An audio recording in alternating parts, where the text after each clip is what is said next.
Yo, what's good, people? I'm your boy Authentic 973. I'm your boy LePass 57, and I'm back with Madden NFL 15 on the XB1. But this is not gameplay. This is a how-to become a beast in MUT tutorial. Now, a lot of guys be tweeting me, how are you so good in MUT? You know, what playbooks do you use? How do you figure out what players to pick up? And I'm going to give you some of my tips that help me play MUT at a high level. Cause I think I'm a pretty good player in MUT. I never ever said I'm the best MUT player, but I think I'm pretty doggone good.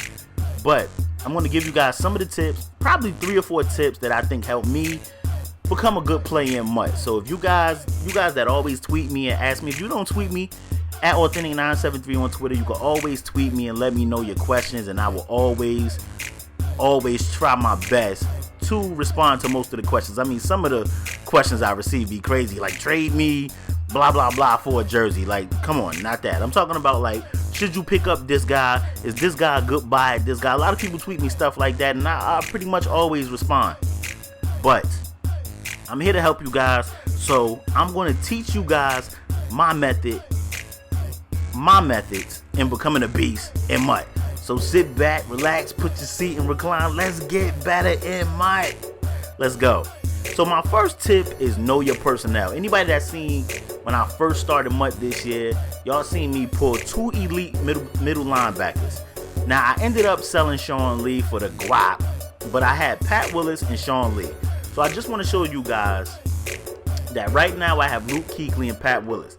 So what I like to do, I like to know my personnel. Meaning, if my best player when I first started was Pat Willis and Sean Lee, guess what? I got to get both of those guys on the field. Meaning, Pat Willis and Sean Lee needs to be on the field at all time because they was the best players that I had on defense. So what I did, I went and I looked and I went and got me a 3-4 playbook. That goes to my second tip. Know your scheme. So I had 2 elite middle linebackers. Sean Lee. See, me personally, I'm not one of those guys. I mean, sometimes I do, but I'm not really big on playing guys out of position. Like, I see a lot of people playing Sean Lee at outside because they want to run a 4-3 or a 4-6 or a 5-2. I like playing guys where they belong because I just think I can't risk their overall dropping by any means. So when I got Pat Willis, when I got Sean Lee, first thing I did was went and bought a 3-4 playbook. I had to go get a 3-4 playbook so I could get both of those guys on the field at the same time to make plays. And that junk worked out my whole first season. If you guys been watching my gameplay, you know that worked out my whole first season. So get your best. If your best player is a running back or, you know, wide receivers, make sure you get a playbook that can put those guys on the field, you know, put them in the best position to succeed. If you got a good running back, make sure you know, have a good offensive line that's good at run blocking. If you got a good quarterback and wide receivers and not so good of a running back, make sure you got an offensive line that can pass block. That's what I'm talking about when I say know your personnel. So step 2, I said know your scheme. What I mean by that is, know what you want to do. If you want to run the ball, if you want to run the ball, you want to pass a lot, it kind of got something to do with your style, your chemistry. But know what you want to do. If you want to run the ball a lot, you want to pass the ball a lot, you want to blitz, like especially on defense. If you want to blitz, get a blitzing defensive playbook. Like, let me see who blitz. The Steelers blitz. They're a good defensive playbook. The Niners blitz. The Jets blitz a lot. Like, get a playbook where the defensive players, you know, blitz a lot. I don't know if the defense. I don't know if the defensive playbooks are 100% accurate to what the teams run, but what I've been noticing is that it at least have a lot of variation of what the team run.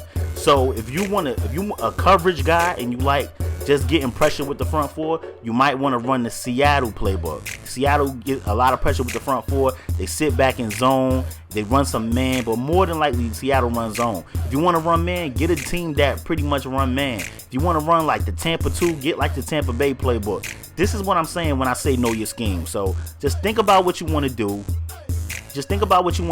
And then go in that direction, and pretty much don't veer off from that direction unless you get something great like a LT or a Deion Sanders, or let me see, like trying to think of a beast wide receiver, like a Jerry Rice, or a quarterback like a Steve Young. You know, me personally, I like running offenses that have the pistol in there because I usually get a mobile quarterback. I usually get pretty speedy running backs because I like running the speed run. I run the speed run style of chemistry, whatever you want to call it. Another thing, I'm gonna tell you guys a few playbooks that are good to get. On offense, a good playbook, believe it or not, is the Cleveland Browns. They got a nice variation of a ton of plays in there. Also, the Chicago Bears. They have a lot of great formations in the Chicago Bears. Offensive playbook I'm talking about. Offensive. These are offensive playbooks I'm talking about. The Browns on offense, the Bears on offense, and believe it or not, the Bills on offense have great formations that you guys could play around with. On defense, definitely try out the St. Louis playbook because they have a lot of blitzes in St. Louis playbook. The Tampa Bay Buccaneers, and as the Steelers I already spoke on, but the Tampa Bay Buccaneers, the Rams, and the Steelers are pretty much good defensive playbooks to try out. And last but not least, because I don't want to make this video so long, last but not least, I want you guys to practice. And I know y'all like, oh boy, y'all do not, for whatever reason, y'all do not want to do these solo challenges. But let me show you. Look at your boy. 33, 171, 21, 3, 32. You got to do these solo challenges, man. When you get these new playbooks, you do not just want to jump in the water in that ocean with them sharks, them great whites. Guys like me, QJB, Spade, Ed Jones, Nate D.O. got the crown. You don't want to jump in there with guys like, you know, Cullenberger, Anto the Boss, who else? D. Coop, I'm name dropping. Chris Smooth, who else play MUT that I know? I mean, Peter Jaguars. You don't want to jump out there with them sharks and you don't even know what to do in your playbook. You gotta know your playbook. So the only way you're gonna really learn your playbook and figure out plays that work against different type of defenses is get in this water. Not get in the water, get in this kiddie pool. You have to get in this kiddie pool and play these solo challenges, man. That's how you become a beast in MUT, man. Let me repeat them. Let me repeat them because I wrote them down. You have to know your personnel. You have to know your scheme, know what you want to do. And last but not least, the third tip is practice. That's how you become a beast in MUT, man. Any questions? Any questions, leave them in the comment section. Definitely bang that like button. Share it with your friends that play MUT, that's struggling. Share it with anybody. You know what I mean? You have any questions, you can tweet your boy at Authentic973, man. I'm always here to help. I don't know any other YouTuber that give you guys tips like this. Like, I try to go in depth and, you know, try and help you guys out, man. Hopefully you guys appreciate it, because I appreciate y'all, man. Comment, like, subscribe. I appreciate y'all, man, for real. Y'all know how I end my shit.